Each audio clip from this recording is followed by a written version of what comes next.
Kekasih Tuhan, saya masih dalam tema besar kembali pulang di 2025. Dan saya di bulan-bulan terakhir ini sedang mendalami, mengajak saudara untuk berkontemplasi, menemukan aku yang sejati. Seperti saya bilang, banyak orang Kristen menurut saya ya, ini penafsiran memang, pengamatan saya, pemahaman saya, banyak orang Kristen itu tidak paham siapa dirinya. Meskipun badannya melayani, tapi dia tidak tahu ya siapa dirinya sesungguhnya. Maka sudah saya jelaskan agar manusia Kristen itu dewasa dalam segala hal. Manusia ini harus benar-benar memahami siapa dirinya. 1 Tesalonika 5 sudah saya jelaskan berkali-kali bahwa kata Rasul Allah yang luar biasa namanya Paulus, manusia itu terdiri dari tubuh, jiwa, dan roh. Dan sudah saya jelaskan panjang lebar dalam seri-seri sebelumnya bahwa ini nggak berjalan sendiri. Dan dengarkan saya, nggak otomatis itu dewasa dengan sendirinya. Harus ada bagian kita yang pertama kali memahami dulu. Manusia tubuh itu kecerdasannya adalah pikiran, logika, nalar, otak. Manusia jiwa itu kecerdasannya adalah perasaan. Manusia roh itu kecerdasannya adalah hati nurani. Dan meskipun semua orang tahu, saya punya perasaan, saya punya pikiran, saya punya hati nurani. Tapi kalau boleh jujur, berapa banyak saudara yang benar-benar maintenance, yang benar-benar kasih makan semua tadi. Sudah saya jelaskan, banyak orang Kristen rohnya luar biasa. Saya tidak pungkiri, di luar sana banyak orang Kristen yang rohnya luar biasa.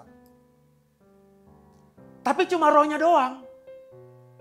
Kalau dia mati, rohnya sudah kembali kepada Allah, rohnya memang luar biasa, tapi kan kita masih hidup di bumi ini. Makanya gak heran banyak orang Kristen tuh yang rohnya menyala-nyala, kerjaannya, pelayanannya cuma doa, baca Alkitab, puasa. Doa, baca Alkitab, puasa. Saya tidak bilang itu tidak bagus ya, bagus. Tapi bukankah Alkitab mengatakan kita harus jadi terang dan garam bagi dunia?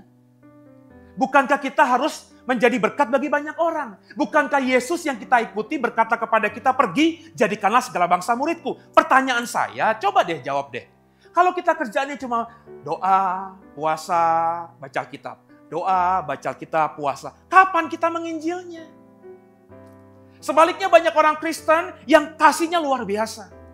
Nolong panti asuhan, nolong gereja, nolong hamba Tuhan. Pokoknya kasihnya luar biasa.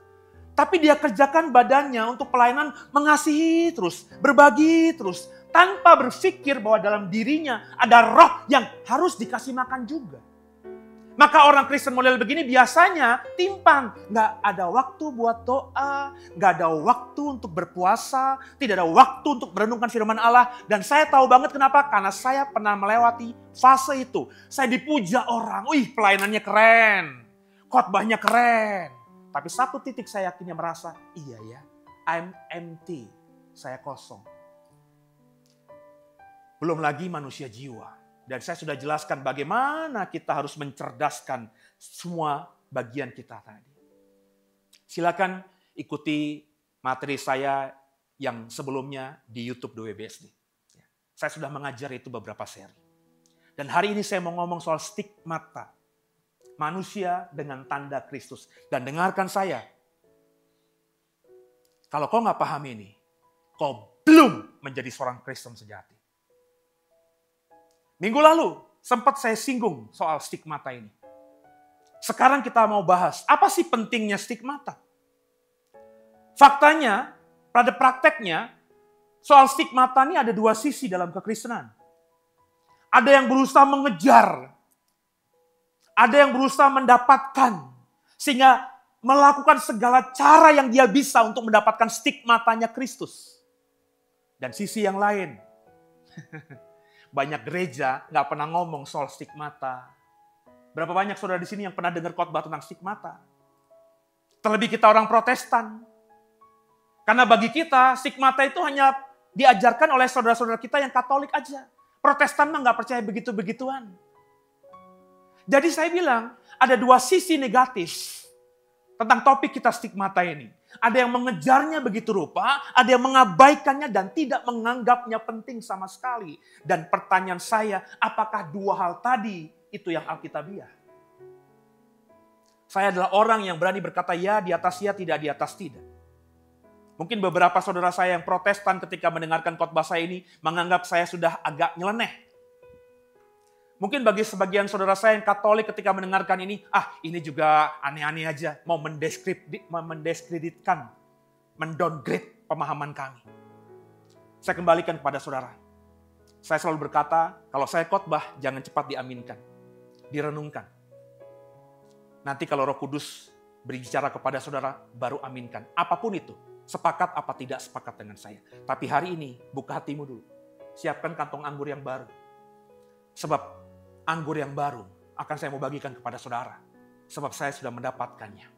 Galatia 6 ayat 17. Tolong dibuka. Galatia 6 ayat 17. Firman Allah yang keluar dari tangan buah pikiran, buah iman, dari rasul yang luar biasa namanya Paulus kepada jemaat yang juga luar biasa yang namanya jemaat yang tinggal di kota Galatia. Galatia 6 ayat 17 bersama saya 31 ya. Selanjutnya, janganlah ada orang yang menyusahkan aku karena pada tubuhku ada tanda-tanda milik Yesus. Saya baca lagi. Selanjutnya jangan ada orang yang menyusahkan aku, kata Paulus. Karena pada tubuhku, kata Paulus, ada tanda-tanda milik Yesus. Itulah yang disebut dengan stigmata. Dalam terjemahan Lembaga Alkitab Indonesia diterjemahkan menjadi kata tanda-tanda. Dalam bahasa Yunani, ta stigmata tu Yesu. Tanda-tanda milik Yesus. Yang berarti tanda-tanda fisik milik Yesus. Atau bekas lukanya Kristus itu yang dipahami orang-orang Yunani, Kristen awal ketika berkata, ta stigmata, ta tau Yesu. Soal kata stigmata itu diterjemahkan, dikembangkan menjadi bentuk jamak dari sebuah kata stigma. Dan pada zaman Paulus merujuk kepada tanda-tanda yang dibakar. Tanda-tanda yang ditorehkan ke dalam tubuh, entah tubuh budak, entah tubuh tentara, entah tubuh hewan. Jadi di zaman perjanjian baru, stigma, jamaknya stigmata, itu seringkali diberikan kepada orang-orang yang kita miliki.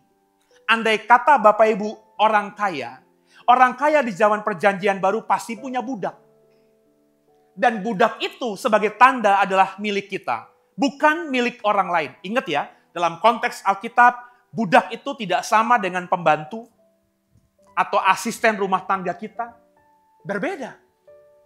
Meskipun sama-sama pembantu, tapi pembantu rumah tangga kita tuh masih punya hak hidup diri sendiri. Kalau dia masih mau mengabdi sama kita, maka dia bekerja, kita gaji. Tapi kalau dia sudah tidak mau, dia bisa keluar dari tempat kita dan kita tidak bisa menahannya. Makanya kemarin ketika ada seorang pengusaha di Surabaya sana, punya pabrik katanya, punya gudang katanya, terus orang yang bekerja kepada dia tuh surat-suratnya ditahan. Sehingga orang-orang yang bekerja sama dia kalau sudah tidak betah lagi mau keluar nggak bisa. Kenapa? Karena surat-suratnya ditahan. Itu melanggar. Saya nggak tahu apakah si orang kaya ini berpikir bahwa para pegawainya itu adalah budak ya. Berbeda Bapak Ibu. Tapi zaman Alkitab budak memang nggak punya hak hidup lagi. Maka budak itu dibeli. Budak itu properti berkali-kali saya bilang.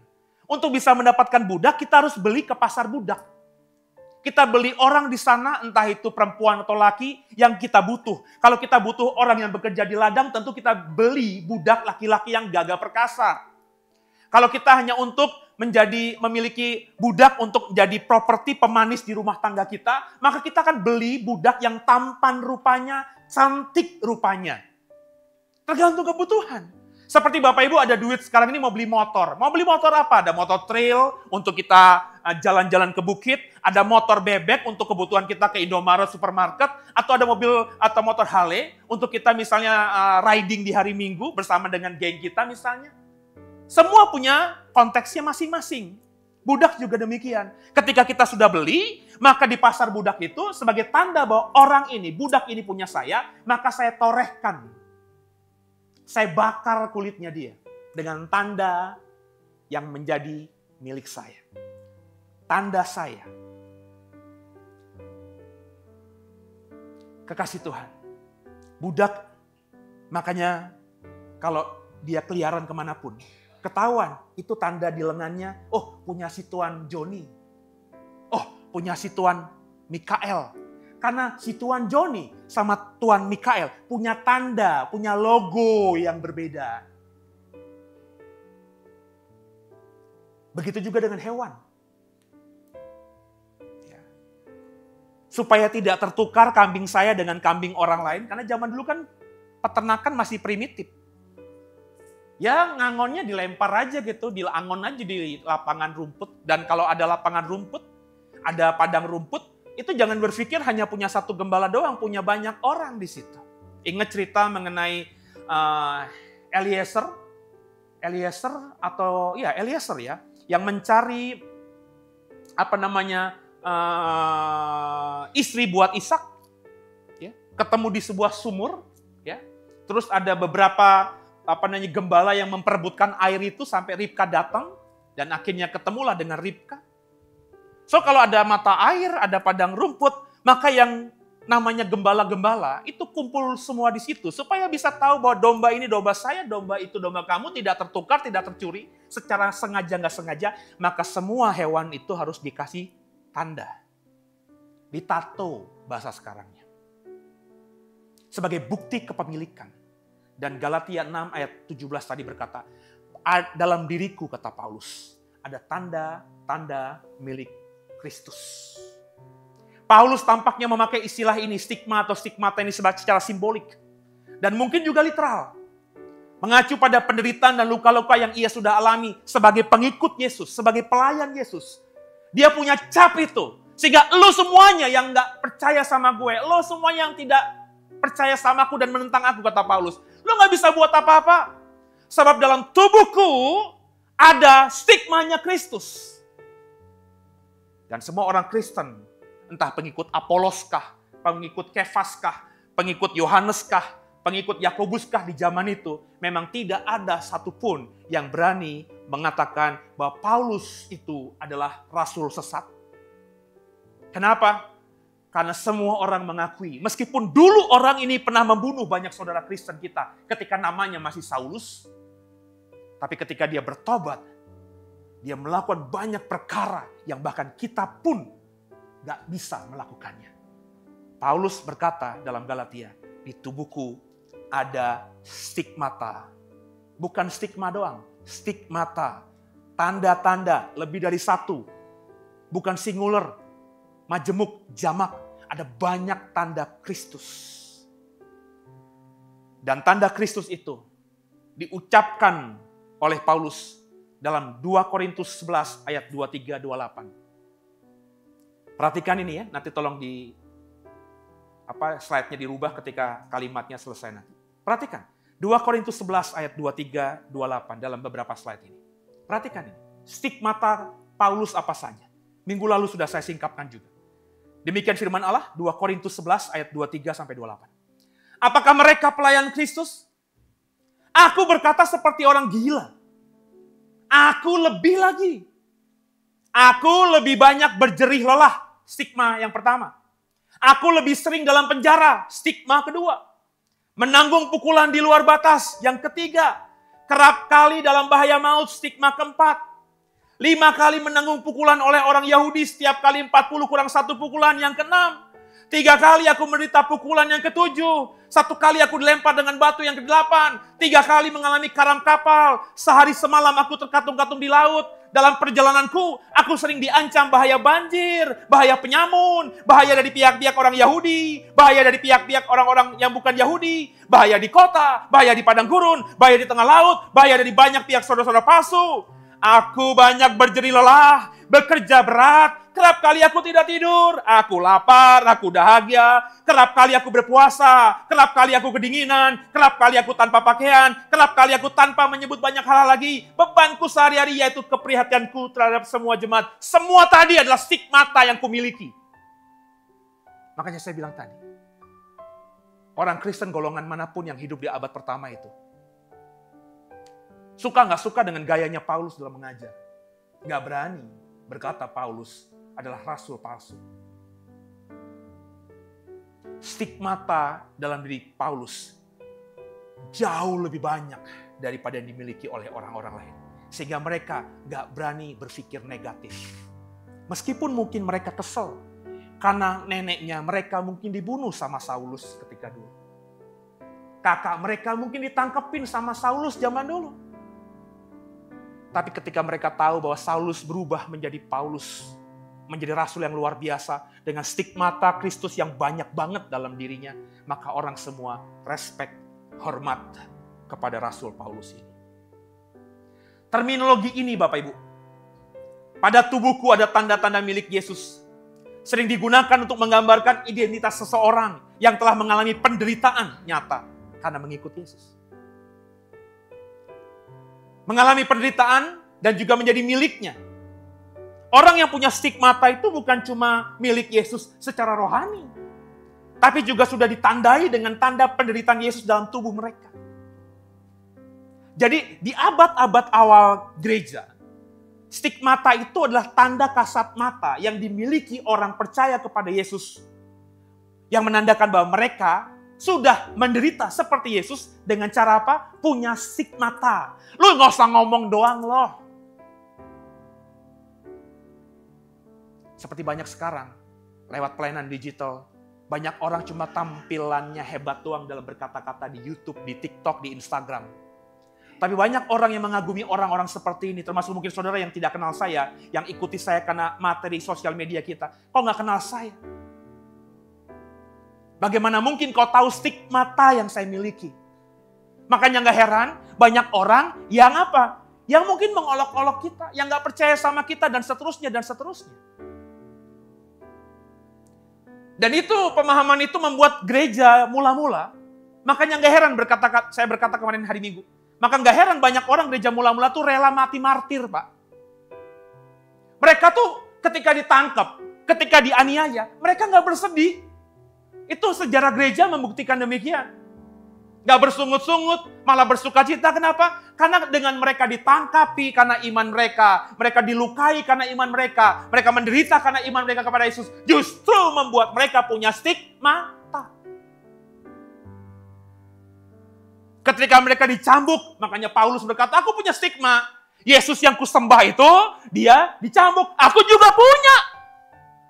Lo gak bisa bilang gue bukan milik Yesus. Gue milik Yesus karena gue bukan cuma ngomong doang. Ada tandanya nih.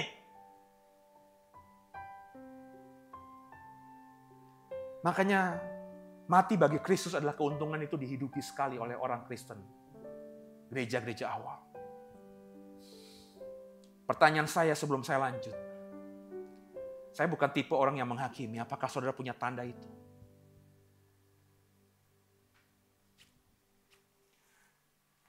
Dan ingat ya Bapak Ibu, stigmata bukan subjektif. Stigmata itu objektif. Maksud saya begini, kalau orang Kristen saya tanya, apakah kau punya tanda milik Yesus? Semua pasti bilang, punyalah. Apa buktinya? Saya Pak, hati saya tuh hanya ada Yesus. Subjektif. Saya Pak, sudah rajin berdoa Pak. Subjektif. Saya sudah kasih persembahan Pak, rajin ibadah Pak, kasih persepuluhan Pak. Subjektif. Stigmata dalam konteks Paulus bukan cuma subjektif, bukan cuma omong. Orang bisa lihat dengan mata dan tidak bisa menentang apa yang Paulus katakan bahwa dia punya stigmata. Tandanya kasat mata. Dan inilah yang berkembang di abad-abad berikutnya Bapak Ibu. Stigmata menjadi tanda mistis dalam kekristenan. Kalau saya ngomong mistis, Bapak Ibu jangan langsung mikirnya negatif ya. Mistisisme itu adalah sebuah aliran dalam setiap agama. Setiap agama tuh ada aliran mistisnya. Bahasa kita lebih kerennya tuh ngeroh. Ada Kristen yang ngeroh banget, ada Kristen yang netral, yang balance, ada Kristen yang logika, yang liberal. Nangkap ya? Jadi mistis itu kalau kita belajar ilmu agama apapun, Islamologi kah, Buddhisme kah, Hinduisme, Kristologi, semua kita Bapak Ibu, kita punya aliran dalam agama-agama itu yang lebih mistis. Beberapa aliran yang mayoritas di Indonesia itu Sufi misalnya. Yang mereka lebih senang merenung, kontemplasi. Itulah aliran mistisisme. Dalam Kristen juga ada, Pak. Stigmata adalah luka-luka di tubuh seseorang yang menyerupai luka-luka Yesus. Itu yang dipahami gereja. Ketika Yesus disalib, itu dimiliki oleh orang yang punya stigmata. Entah di tangankah, di kakikah, di lambungkah, bahkan di kepala. Seperti Yesus yang dimahkotai duri. Nah, tradisi mengatakan bahwa stigmata pertama yang diakui oleh gereja, itu dimiliki oleh seseorang yang namanya Fransiskus dari Assisi. Di tahun 1181, 1200-an, Fransiskus dari Assisi inilah orang pertama yang secara historis, secara sejarah, tercatat mengalami stigmata secara fisik. Dalam sejarah dikatakan dia menerima tanda-tanda stigmata itu saat berada dalam kondisi doa dan ekstase atau ekstase rohani. Ketika dia lagi bertapa, dia lagi mengosongkan diri, dia lagi menyiksa dirinya dengan puasa, menjauhi kehidupan. Ketika saat itulah dia mendapatkan stigmata. Tepatnya ketika dia sedang ada menyendiri, kontemplasi, meditasi di sebuah gunung La Verna di Italia pada tahun 1224. Nah, sejak Fransiskus dari Assisi ini, ya, ketika Fransiskus dari Assisi kemudian dipercaya oleh gereja saat itu punya stigmata, maka banyak orang berlomba-lomba mengejar itu. Tentu ini abad 11, abad 12, yang buktinya tidak bisa kita pegang karena nggak ada foto saat itu, dokumentasinya terlalu subjektif, tidak ada kompirasi dan lain sebagainya. Sehingga akhirnya gereja sulit. Karena di sana tiba-tiba ada orang, saya punya stigmata, kepala saya luka seperti luka kepala ketika Yesus dikasih mahkota duri di belahan dunia lain. Saya punya stigmata Yesus. Tangan saya bolong seperti tangan Yesus dipaku di atas kayu salib. Lambung saya lubang. Kaki saya di lubang baku.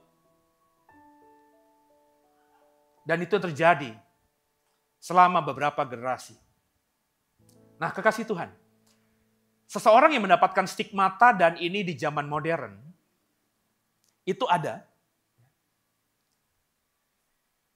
Yakni orang yang kemudian disebut sebagai Santo Padre Pio. Dicatat dalam sejarah, Bapak Ibu tinggal googling aja lah. Atau cari di ChatGPT lah. Ya. Padre Pio ini mendapatkan stigmatanya di tahun 1918. Ia meninggal di 1968. Selama dia mendapatkan stigmata itu, ya memang ada bukti. Contohnya seperti foto ini, karena itu tahun-tahun sudah ada fotografi, maka bisa ada foto dokumen. Tangannya itu dua-duanya berlubang dan terus berdarah. Makanya dia kemana-mana ada foto lain, itu tangannya selalu dibebat. Bukan cuma tangan yang berlubang, seperti lukanya Yesus di tangannya itu, tapi lambungnya juga basah dengan darah, ada lubang. Padre Pio kemudian dikanonisasi oleh Gereja Katolik menjadi santo, orang suci, di tahun 2002, 16 Juni 2002, di Roma, Italia, oleh Paus yang sangat terkenal, karena Paus itu Paus yang hidup di zaman saya, yakni Paus Yohanes Paulus II. Dia dianggap sebagai orang suci. Dan kalau tidak salah, jenazahnya diperlakukan sedemikian rupa sehingga masih utuh sampai sekarang. Dipertontonkan setiap waktu-waktu tertentu dengan peti kaca. Dan itu bisa Bapak Ibu lihat dokumentasinya di YouTube kah, di googling kah, silakan. Santo Padre Pio. Saya tidak mau kita masuk ke dalam permasalahan ini. Benar apa tidak? Rekayasa apa tidak? Saya nggak mau ngomong begitu. Yang saya mau katakan bahwa stigmata itu dipahami gereja orang yang punya tanda fisik. Tanda seperti Yesus ketika mati. Kepalanya luka seperti mahkota duri, tangannya lubang paku, lambungnya lubang tombak, kakinya lubang paku. Dan punggung-punggungnya berdarah seperti orang yang habis disesah. Itulah stigmata yang dipahami gereja sampai bahkan di zaman modern. 2002 ketika Padre Pio dikanonisasi oleh saudara kita komunitas Katolik menjadi santo. Itu kan zaman modern, Bapak. Jadi sejak Fransiskus dari Assisi di abad 11 sampai dengan 1968 ketika Padre Pio meninggal dan dikanonisasi menjadi santo di tahun 2002. Itu banyak sekali orang mengklaim dirinya punya stigmata. Itu fakta, Bapak Ibu. Karena tadi orang yang punya stigmata itu akan direspeki, dihormati oleh banyak orang, termasuk gereja. Dan gereja saat itu memahami ini, mempercayai ini. Karena bagi mereka, bagi gereja kan percaya kalau Tuhan sudah berkehendak, siapa yang bisa menentang? Tapi orang yang mendapatkan stigmata itu disepakati oleh gereja, itu di luar kendali manusia biasa. Memang sulit diverifikasi secara medis dan historis, apalagi zaman dulu. Ya kan? Kalau zaman sekarang mah tinggal di ronsen aja, di MRI aja kelihatan itu lubang beneran atau tidak. Pandangan gereja memang beragam saat itu. Saya nggak mau ngomongin gereja Protestan, pasti menentang hal ini. Tapi gereja Katolik sendiri pun berhati-hati kalau kita belajar. Mereka tidak semua orang yang mengklaim bahwa mereka punya stigmata itu langsung diangkat atau dikanonisasi menjadi orang yang punya stigmata, apalagi menjadi santo dan santa. Enggak. Katolik, saudara kita yang Katolik ini punya aturan yang benar-benar sahih, yang benar-benar terukur. Sehingga klaim-klaim orang yang mendapatkan stigmata itu diverifikasi dengan sungguh. Ada penyelidikan medis, ada penyelidikan rohani yang ketat, ada yang diyakini sah. Seperti Fransiskus dari Assisi dan juga Padre Pio, bahwa dua orang ini memang punya stigmata Yesus. Tapi jauh lebih banyak yang dianggap psikosomatis. Apa itu psikosomatis? Orang yang menipu. Dan itu fakta gereja. Saya di mimbar ini berkata, saya tidak berkata yang punya stigmata itu sesat, salah atau tidak. Sebab saya secara pribadi nggak bisa memverifikasi Fransiskus dari Assisi. Secara pribadi bahkan Padre Pio yang ketika diangkat menjadi santo oleh Katolik saya sudah ada, tapi dia mati tahun 68, saya belum lahir. So saya juga nggak bisa memverifikasi Padre Pio itu. Saya respect dengan komunitas Katolik yang menganggap mereka punya stigmata. Dan saya tidak mau masuk dalam area itu. Itulah area kepercayaan, area iman. Yang saya mau tekankan, stigmata yang di Alkitab katakan itu lebih daripada apa yang dipahami gereja selama ini. Galatia 6 ayat 17. Paulus ketika berkata, dalam diriku ada tanda-tanda Kristus. Dia tidak sedang membahas mujizat stigmata seperti dalam tradisi gereja selama ini. Kan saya bilang tadi, sejak Fransiskus Assisi di abad 11 sampai dengan Padre Pio dan bahkan hari ini, gereja secara umum memahami stigmata itu tanda fisik.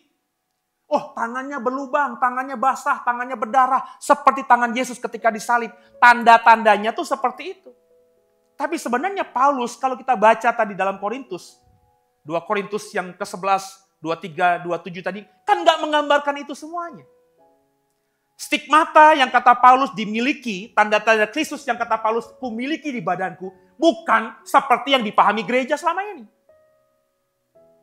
Kalau gereja kan berarti tanda stigmata Yesus tangan yang berlubang, kaki yang berlubang, lambung yang berlubang, kepala yang luka karena mahkota. Tapi kalau stigmatanya Paulus bukan itu, nggak ada. Paulus berkata, lihat tanganku berlubang, nggak ada. Lihat lambungku berlubang, nggak ada. Lihat kepalaku seperti Yesus di mahkota duri, nggak ada. Baca tadi, kita sudah baca 2 Korintus tadi. Jadi kata stigmata ini memang harus dipahami dengan sungguh secara historis. Secara historis memang artinya kepemilikan yang dibakar, tanda kepemilikan yang dibakar, sehingga hewan, budak, siapapun yang dikasih tanda itu menjadi milik dari seseorang yang memberikan tanda. Itu secara historis. Sudah saya jelaskan, secara etimologi. Jadi orang yang punya tanda, orang yang punya stigma, orang yang punya stigmata, itu berarti bukan orang merdeka, tanda kutip. Orang yang menjadi milik seseorang.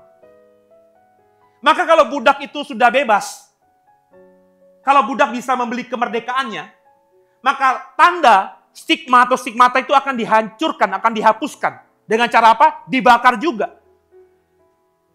Seperti Bapak Ibu di zaman dulu, zaman saya kecil itu ada Petrus, penembak misterius.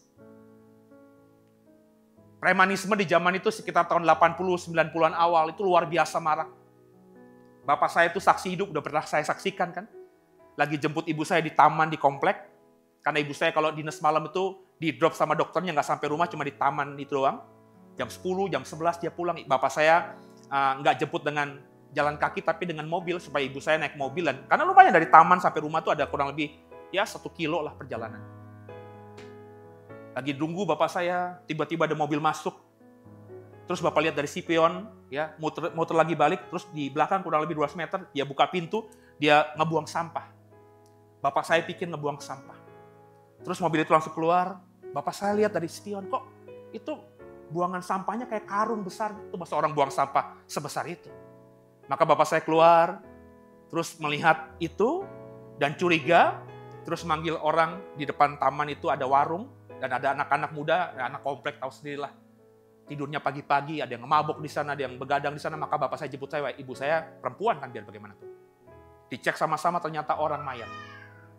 Orangnya penuh dengan tato, dibunuh dan dilempar depan komplek. Kenapa? Anak komplek kami dulu terkenal preman banget.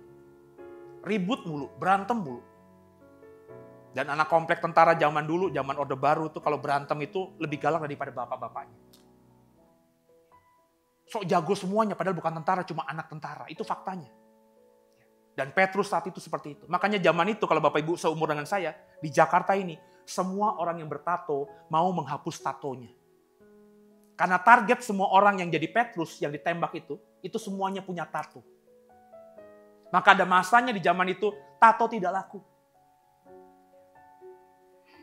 Stigma orang yang merdeka, stigmanya tandanya sebagai budak milik seseorang itu harus dihapuskan.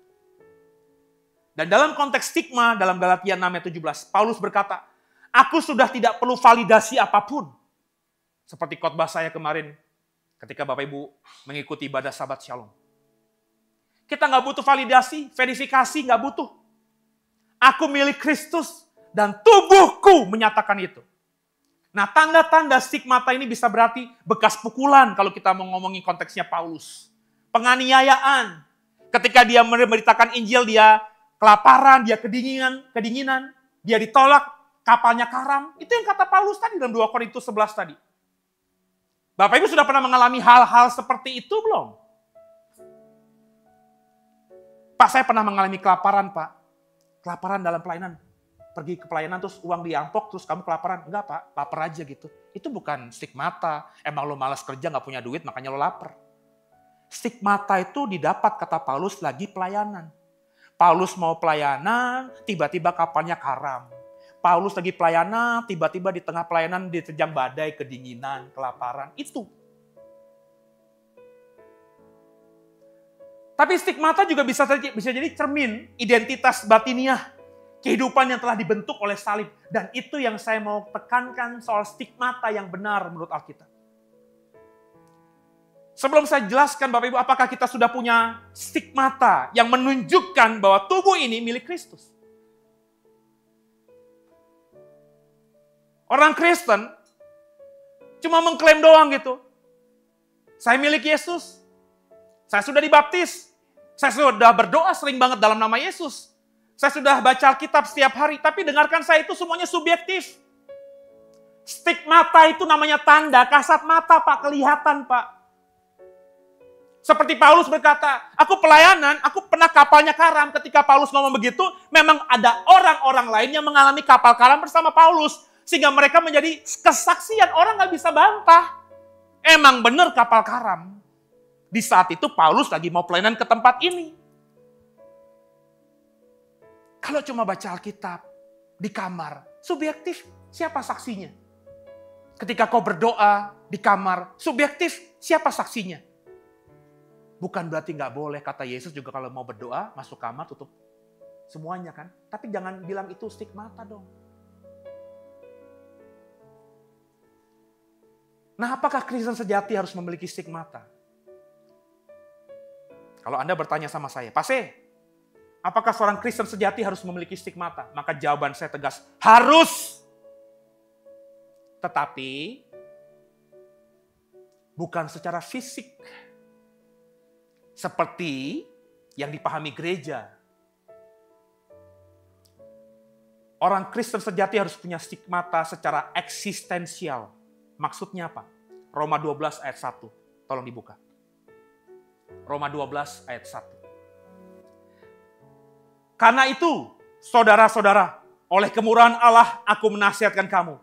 Supaya kamu mempersembahkan tubuhmu sebagai persembahan yang hidup, yang kudus, dan yang berkenan kepada Allah. Itulah ibadahmu yang sejati. Perhatikan yang saya kasih warna merah itu.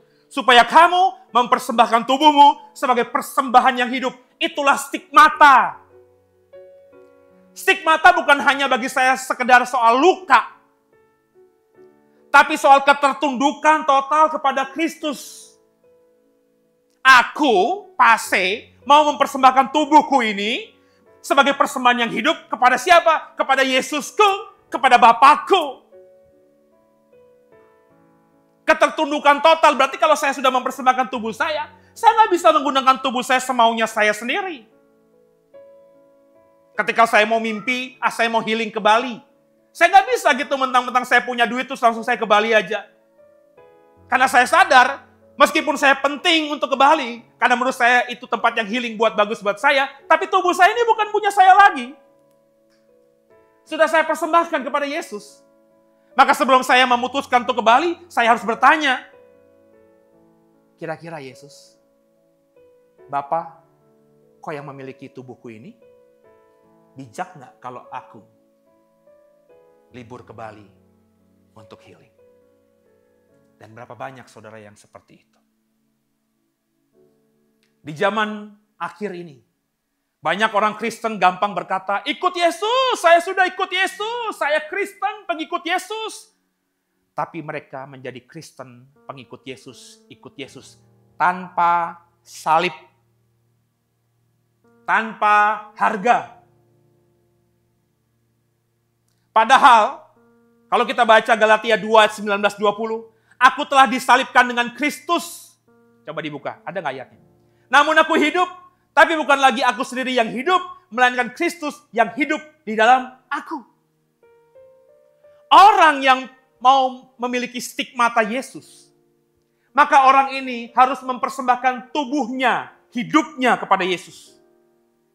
Maka orang yang mau punya stigmata dan mau mempersembahkan tubuhnya, hidupnya kepada Yesus, itu akan mau disalibkan bersama Yesus. Sehingga ketika dia hidup, bukan aku lagi yang hidup, tapi Kristus yang hidup dalam aku. Kekasih Tuhan, biji mata Tuhan. Yesus yang hidup dalam aku. Inilah stigmata yang sejati. Salib itu meninggalkan jejak dalam hidupmu, Bapak Ibu. Seperti khotbah saya minggu lalu. Yesus itu ketika mengalami salib, jejak salibnya akan terus terbawa sampai kapan Pase? Saya beriman sampai Yerusalem baru nanti. Ingat gak khotbah kemarin saya bilang apa? Makanya ketika Yesus bangkit dengan bekas luka yang babak belur itu, Maria Magdalena gak mengenali Yesus. Dua orang murid tidak mengenali Yesus. Kenapa mereka gak mengenali Yesus? Karena Yesus yang mereka dengar suaranya tidak sama dengan Yesus yang biasanya berkata-kata dengan mereka. Mukanya Yesus tidak sama persis dengan muka Yesus yang mereka tahu. Kenapa? Karena Yesus sudah dengan luka-luka tadi. Jadi orang yang punya stigmata, orang yang mau benar-benar mempersembahkan tubuhnya, hidupnya kepada Yesus, dan benar-benar berkata, hidupku bukan aku lagi, tapi Kristus yang tinggal dalam aku. Wow! Saya selalu bilang kepada anak saya dengan bahasa yang agak berbeda. Saya cuma bilang begini, kalian mimpinya apa? Kejar mimpimu. Tapi tanya, doa sama Tuhan. Itu panggilan Tuhan buatmu bukan? Jangan sampai kau kejar mimpi, tapi itu mimpi dagingmu, mimpi tubuhmu. Mimpi hidupmu, bukan mimpinya Yesus untukmu. Jadi kita hidup tidak dalam panggilan gitu, saudara. Kalau orang Kristen hidup tidak dengan panggilan, maka ketika dia mengerjakan sesuatu terus gagal, dia marah-marah sama Yesus. Dia kecewa sama Yesus. Kok aku sudah ibadah, aku sudah ngasih persembahan, aku sudah persepuluhan, aku sudah melakukan A, B, C, D, E, tapi kenapa ini terjadi? Tapi kalau panggilan, Pak, kalau benar-benar panggilan yang kau kerjakan, Pak, maka kau kerjakan itu dengan passion, berkali-kali saya bilang. Dengan hati. Maka gagal pun ora popo, bangun lagi, kerjain lagi. Gagal lagi, bangun lagi. Kecuali kalau sudah berkali-kali gagal, mungkin kita harus introspeksi diri. Jangan-jangan yang kita kerjakan itu salah, bukan panggilan. Kan begitu.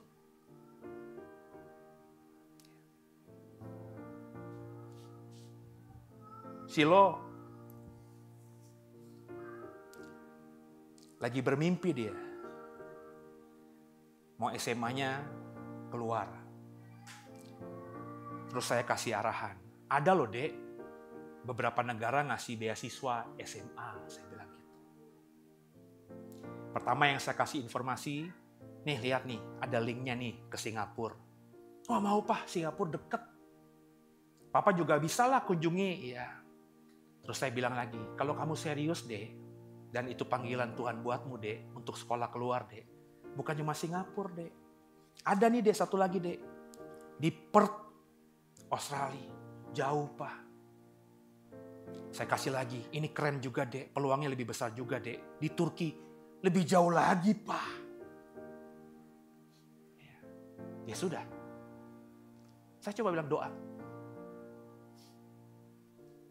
Benarkah itu panggilan Tuhan buat kamu atau tidak? Kalau nggak dapat, jangan marah-marah. Ya.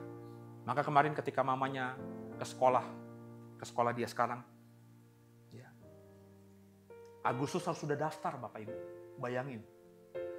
Buat SMA tahun depan, Agustus ini sudah daftar, sudah bayar juga. Ya sekolah-sekolah sekarang kan begitu ya. Masuknya masih tahun depan, tapi sudah daftar sekarang. Ya udahlah. Ya puji Tuhan, karena mereka tahu saya hamba Tuhan di situ, dapat diskon gitu. Karena sekolah Kristen, makanya Bapak Ibu yang sekolah Kristen tuh coba ya, di lobi sekolahnya. Pak Prana coba di lobi. Ada nggak beasiswa buat anak hamba Tuhan? Itu bukan minta-minta loh. Kalau ada kesempatan, ada berkat, kenapa enggak? Jadi Bapak Ibu, stigmata yang Yesus ajarkan, yang Alkitab ajarkan, itu bukan cuma tanda fisik Bapak Ibu. Tapi jelas stigmata itu adalah salib yang meninggalkan jejak dalam hidup kita. Apa relevansinya dalam kehidupan kita di akhir zaman ini? Stigmata itu materai roh atau bukan?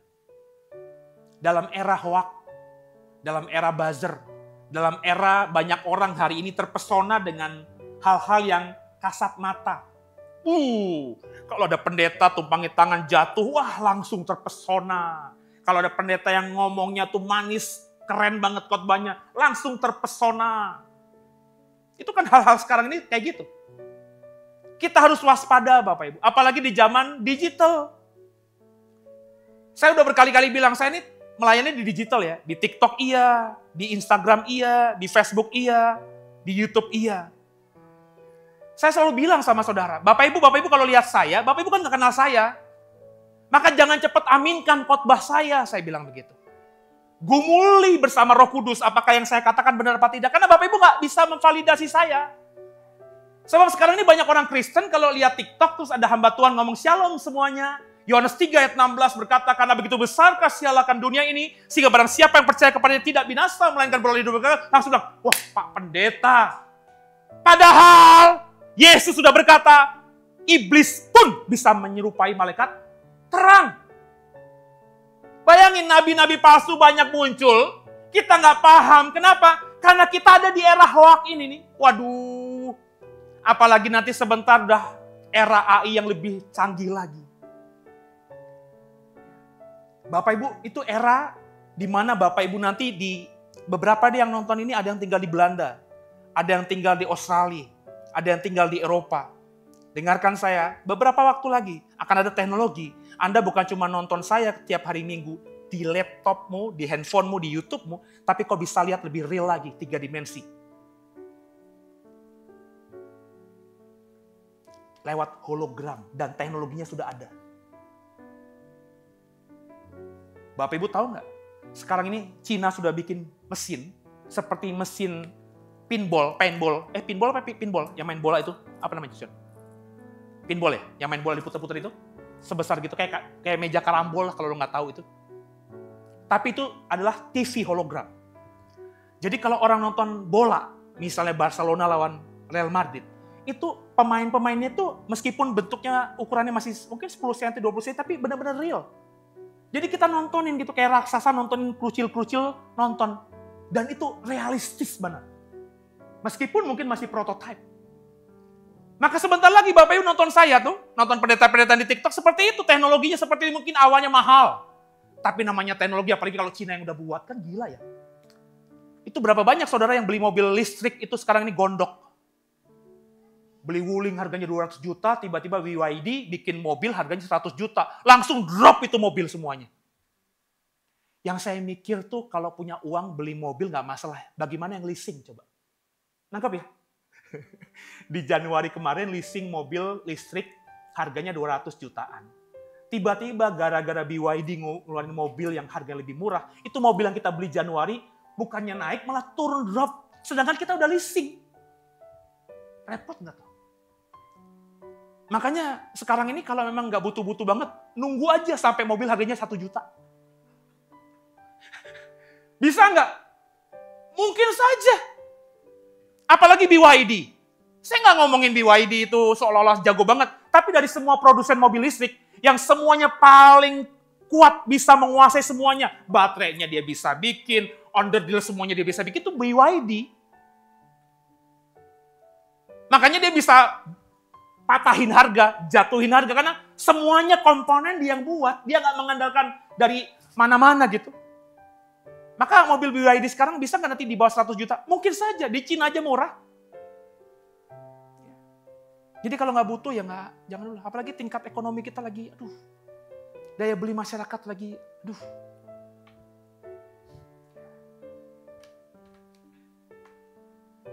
Teman-teman pendeta saya udah pada saling minta doa. Pendeta itu kan susah ya. Jemaat itu kalau ada apa-apa minta doain pendetanya. Tapi kalau pendeta lagi susah mau minta doa siapa? Maka ada beberapa hamba Tuhan yang menganggap saya lebih tua dari mereka. Japri saya, ya di atas ya, tidak di atas ya. Ada yang saya kenal banget, ada yang gak saya kenal sama sekali, cuma tahu nama doang. Pastor, kalau udah ikutin saya lama, pase, dukung doa ya. Ceritakanlah problemnya. Saya cuma nangis. Iya, kasihan orang-orang ini. Ngomongnya ke saya. Karena mungkin masih banyak jemaat tuh kalau cerita pendetanya curhat gitu ya. Jemaat, kok pendeta begitu? Padahal pendeta juga manusia.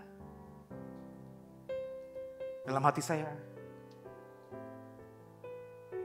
ya, makanya di luar negeri banyak pendeta bunuh diri, Pak. Dan banyak orang Kristen tuh ya kalau lihat pendeta bunuh diri, pendeta kok bunuh diri? Gak punya iman. Come on. Lo gak pernah perhatian sama pendeta lo? Gak pernah doakan pendetamu? Terus kalau pendetamu masalah, kita terus gampang menghakimi, pasti dia buat salah. Giliran pendetamu bunuh diri, langsung mengutuk, pasti masuk neraka. Orang Kristen tuh mulutnya jahatnya minta ampun. Jempolnya jahatnya minta ampun. Sampai detik ini, pagi berkat bersama pasir, saya sudah bilang di awal, Bapak Ibu, nanti saya jelasin ya, ini konten Kristen, saya bilang gitu. Kalau Bapak Ibu bukan orang Kristen, terus saya jelaskan dalam perspektif saya yang Kristen, Bapak Ibu jangan marah. Orang Kristen aja beda tafsir sama saya. Jadi kalau Bapak Ibu berbeda, ya silakan monggo utarakan pandanganmu, tapi jangan saling memaki. Masih aja ada yang maki-maki di situ. Saya ngebayangin kalau orang atau pendeta itu bukan ke saya ya. Saya bukan merasa lebih hebat, lebih senior, enggak. Cuma kan ada, saya aja kemarin beberapa tahun lalu masih emosional. Ketika saya khotbah soal Tritunggal, Bapak Ibu lihat, rekam jejaknya masih ada tuh. Setiap saya khotbah Tritunggal, kalau ada orang komen, saya balas. Sampai dia akhirnya nggak balas lagi. Kalau dia masih balas, saya balas lagi. Karena pikiran saya, itu baru kemarin loh, 2 tahun lalu loh. Pikiran saya, apologet itu begitu. Kalau saya sudah punya keyakinan, orang mendebat saya harus berani mempertahankan pendapat saya sampai titik. Nggak ada lagi koma. Tapi sekarang saya memahami, kalau orang udah niatnya jahat sama saya, Mau saya jelasin kayak gimana pun, nggak akan bisa. Dengerin saya, kita orang Kristen. Tapi kalau ada waktu, cari di Google. Belajar filsafat stoikisme. Saya itu gara-gara belajar filsafat beberapa tahun terakhir ini. Meskipun nggak dalam ya, nggak dengan profesor filsafat, tapi di YouTube aja lah. Saya memahami stoikisme itu mengajar begini. Lo nggak bisa merubah apapun yang dari luar. Yang kau bisa ubah adalah yang dalam dirimu. Maka pendapat orang kita nggak bisa rubah. Lo dengerin dia pun belum tentu dia bisa ikutin. Lo udah ngomongin seperti yang dia mau, tetap aja orang kan bisa berkata lain. Jadi lo nggak bisa merubah pikiran orang untuk mengerti dirimu. Yang harus kau bisa ubah, yang bisa kau ubah adalah pandangan saya, pandangan dirimu. Kalau ada orang jahat sama dirimu, gimana sikap kita?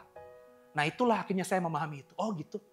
Orang yang ngomongin apapun di live chat, ya, ngomongin apapun jelek dengan jempolnya di status kita, itu kadang-kadang banyak yang memang sudah niatnya jahat.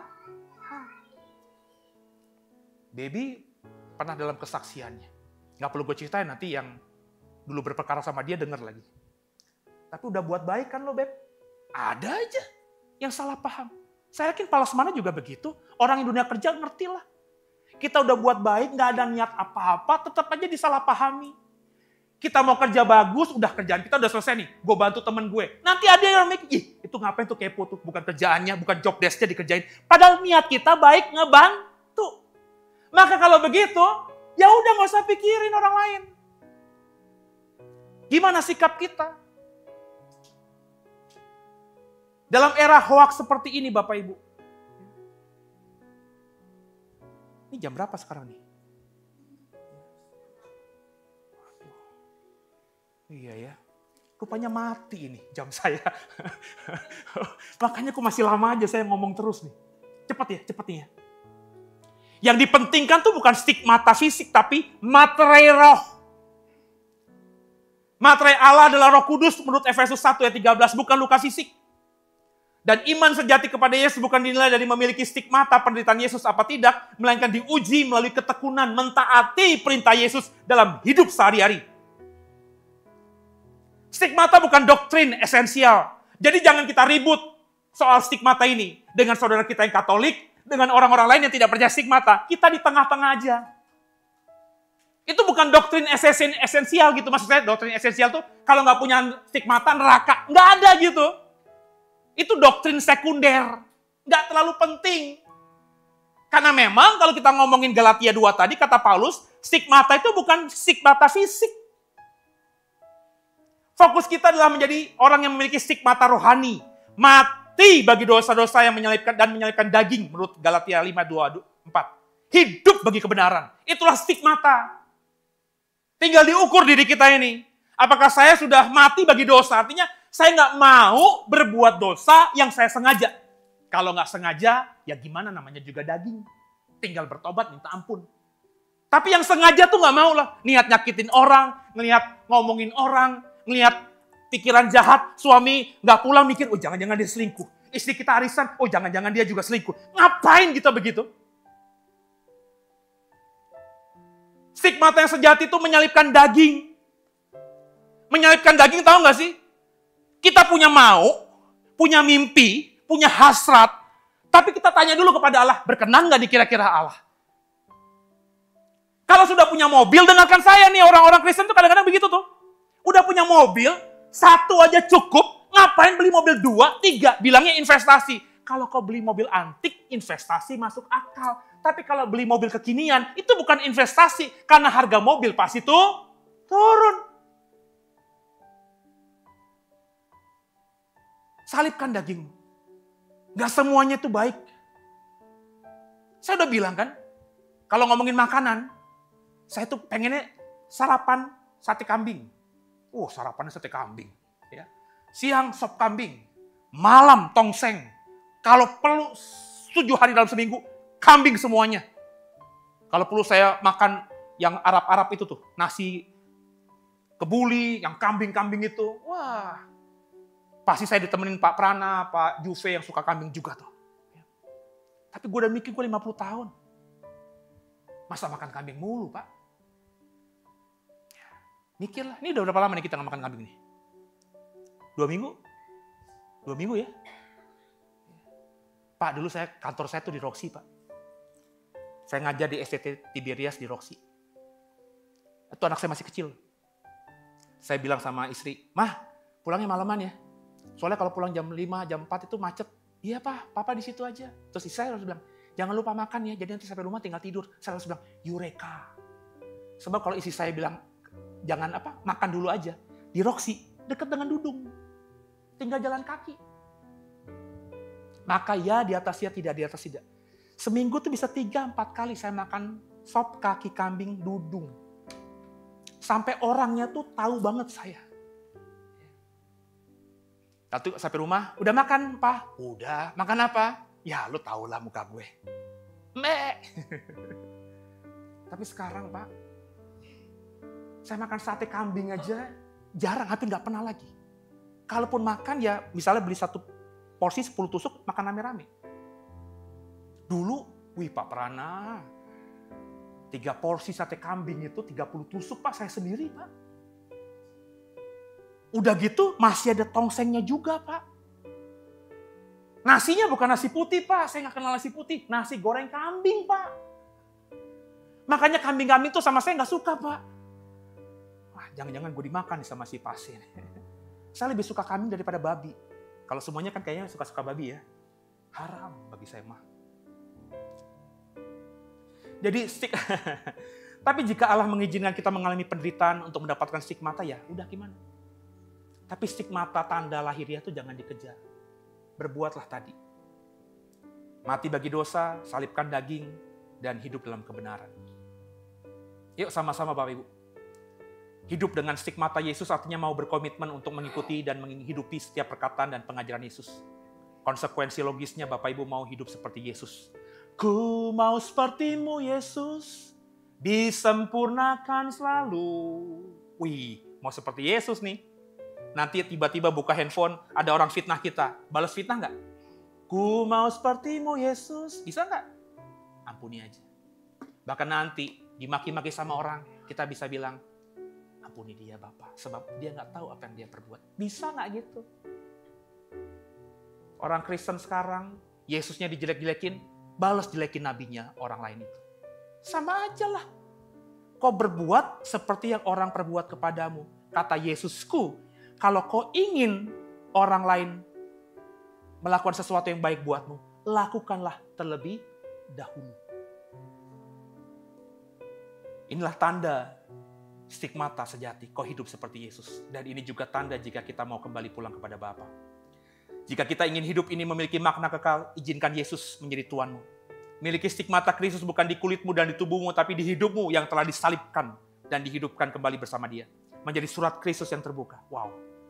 Orang melihat kita bukan lagi melihat Senoin, tapi melihat Kristus yang tinggal dalam Seno. Orang lihat ada Kristus dalam dirinya, itulah orang yang memiliki stigmata sejati. Jadi validasinya adalah orang lain. Ih, gue lihat lo tuh kayak bukan lihat lo deh. Omongan lo tuh bukan kayak omongan orang biasa deh. Cara berpikir lo tuh kok beda ya. Ketika orang bilang begitu, jangan-jangan memang kita sudah punya stigmata Yesus. Karena Yesus memakai pikiran kita, ucapan kita untuk memberkati orang lain. Lewat kita, kita punya tanda Kristus yang tak terbantahkan. Haleluya. Tundukkan kepala kita doa.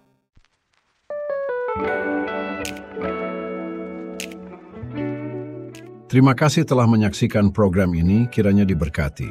Dan kalau tidak keberatan, boleh dibantu untuk share, like, subscribe, komen, dan follow sosial media kami.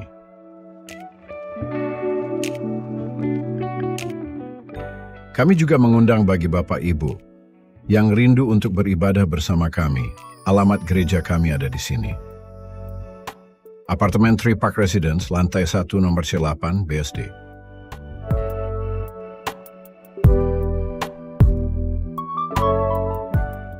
Dan bagi Bapak Ibu yang ingin mendukung pelayanan kami bisa via transfer rekening terlampir atau dapat cek di kolom deskripsi ataupun link yang ada di bio kami.